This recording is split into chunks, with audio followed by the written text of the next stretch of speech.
बिहार की राजनीति रिंग में आज हम ला चुके हैं एक ऐसी जंग जो सिर्फ वोटों की नहीं बल्कि दिलों और दिमागों की भी है। कल्पना कीजिए, एक तरफ भोजपुरी सिनेमा के सुपरस्टार जिसके गाने और डायलॉग गांव गली से लेकर शहर की चाय की दुकानों तक गूंजते हैं।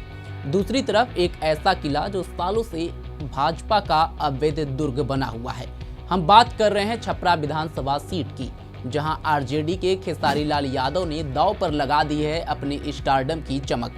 सवाल यह है कि क्या खेसारी यादव भेद पाएंगे इस किले को, या फिर जाति समीकरण और सत्ता की ताकत फिर से भाजपा को मुस्कुराती हुई जीत दिलाएगी। इस चुनावी जंग में सबसे हॉट सीट की चुनावी समीकरण पर आज हम बात करेंगे। नमस्कार, स्वागत है आप सभी का। मैं हूं सतेंद्र शर्मा। छपरा बिहार का वो ऐतिहासिक शहर जहां गंगा की लहरें न सिर्फ पानी बही लाती है बल्कि राजनीति के तूफान भी। कभी ये सीट पूर्व मुख्यमंत्री लालू प्रसाद यादव का अड्डा हुआ करती थी। 1977 में लालू ने यहीं से लोकसभा का सफर शुरू किया था।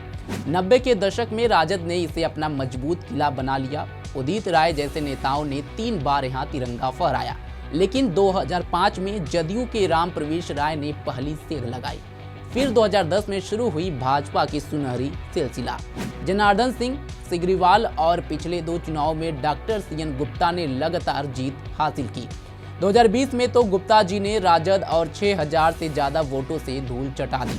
आज छपरा भाजपा का वो गढ़ है जहां एनडीए का कैडर वोटर जड़ों की तरह मजबूत है। लेकिन इस बार इस हवा में कुछ अलग बह रही है। और अब आते हैं उस तूफान पर जिसने पूरे बिहार को हिला दिया। शत्रुघ्न यादव उर्फ खेसारी लाल यादव, भोजपुरी सिनेमा के बादशाह, जिसके 100 से ज्यादा फिल्में ब्लॉकबस्टर हैं, जिनके गाने यूट्यूब पर करोड़ों व्यूज बटोरते हैं। खेसारी भैया ने कहा, मैं छपरा के बेटा हूं, यहाँ का दर्द मेरा दर्द है। उनकी एंट्री से राजद ने सोशल मीडिया पर आग लगा दी है। रोड शो में हजारों की भीड़, युवाओं का दीवाना पागलपन। खेसारी का मंत्र साफ है, स्टार पावर से पारंपरिक वोट बैंक को तोड़ना। वो कहते हैं कि बीजेपी का गढ़ हाँ, लेकिन विकास कहाँ है। मंदिर मस्जिद पर वोट मांगे, लेकिन सड़कें बिजली रोजगार पर क्या किया। क्या रोजी रोटी के लिए डोनाल्ड ट्रंप से वोट मांगने जाएं? अरे भाई, मेरे कहने का मतलब कि आप राम मंदिर को लेकर ही वोट मांगते हो तो मैं मस्जिद पर टिप्पणी क्यों करूं।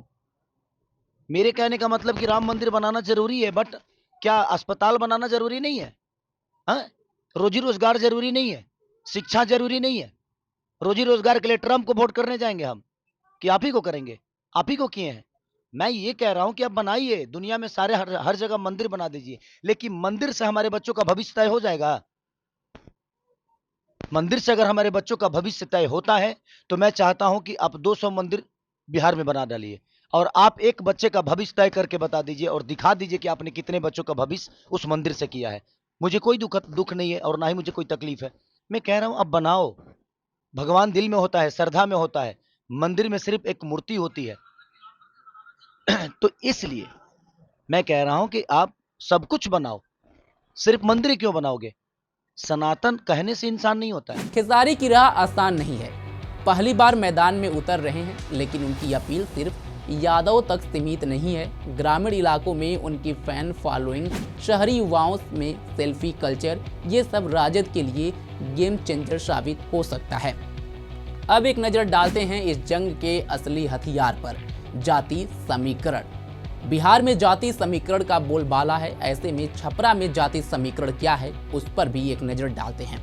छपरा का वोट बैंक एक जटिल पहेली है। यहाँ 90,000 वैश्य मतदाता हैं जो पिछले 2 दशकों से भाजपा के सबसे मजबूत सहयोगी बने हुए हैं। शहरी इलाकों में वैश्यों का दबदबा, व्यापार, बाजार, सब कुछ उनके हाथ में। फिर 50,000 राजपूत जो कभी राजद के साथ थे लेकिन अब एनडीए की ओर झुकते हुए दिख रहे हैं। राजद का कोर 45,000 यादव और 39,000 मुस्लिम, यानी कि MY समीकरण, जो मिलकर 35% वोट बनाते हैं। बाकी 22,000 अन्य कोयरी, SC ST कारीगर जो स्विंग वोटर हैं। खेसारी के यादव होने से राजद को MY बैंक मजबूत लग रहा है, लेकिन वैश्यों का एकजुट वोट भाजपा की ढाल है। सवाल ये है, क्या खेसारी की स्टार अपील कुछ वैश्यों और राजपूतों को लुभा पाएगी, या फिर जात की दीवारें इतनी मजबूत है कि स्टारडम भी न भेद सके। लेकिन थोड़ा रुकिए, ये जंग सिर्फ 2 खिलाड़ियों की नहीं, त्रिकोणी हो चुकी है। भाजपा ने इस बार पुराने चेहरे डॉक्टर गुप्ता का टिकट काटकर छोटी कुमारी पर दांव खेला। छोटी जी वैश्य समुदाय से हैं, संगठन की ताकत उनके साथ है। वो कहती हैं छपरा हमेशा एनडीए का गढ़ रहा, कैडर वोट बिखरेगा नहीं। लेकिन असली ट्विस्ट पूर्व मेयर राखी गुप्ता की बगावत। भाजपा से नाराज राखी निर्दलीय मैदान में है। उनका शहर में दबदबा वैश्य वोटर्स का एक हिस्सा उनके पीछे है। कुछ लोगों का कहना है कि राखी के वोट कटने से वैश्य बैंक बढ़ सकता है और फायदा सीधा खेसारी को।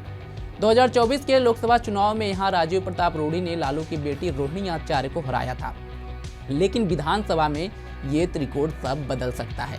सड़कों पर उतरिए तो माहौल गर्म है। युवा खेसारी के गानों पर थिरक रहे हैं, भीड़ उमड़ रही है। महिलाएं उनकी इमेज पर फिदा हैं, लेकिन बुजुर्ग और व्यापारी कहते हैं विकास और स्थिरता पहले। मुद्दे पलायन, बाढ़, रोजगार, गंगा किनारे बसे छपरा में ये जख गहरे हैं।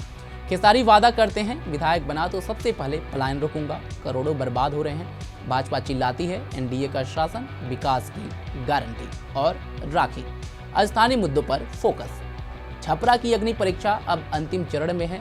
पहले चरण का चुनाव प्रचार संपन्न हो चुका है। खेसारी का स्टारडम, जाति गणित का जाल और सत्ता का किला, कौन जीतेगा? 6 नवंबर को वोटिंग है, नतीजे 14 नवंबर को आएंगे। क्या खेसारी रचेंगे इतिहास या भाजपा फिर फहराएगी परचम? अपनी राय हमें कमेंट बॉक्स में जरूर दें। फिलहाल अभी के लिए बस इतना ही। देश दुनिया की तमाम खबरों के लिए जुड़े रहें हमारे साथ और देखते रहें पंजाबकेसरी.com। धन्यवाद।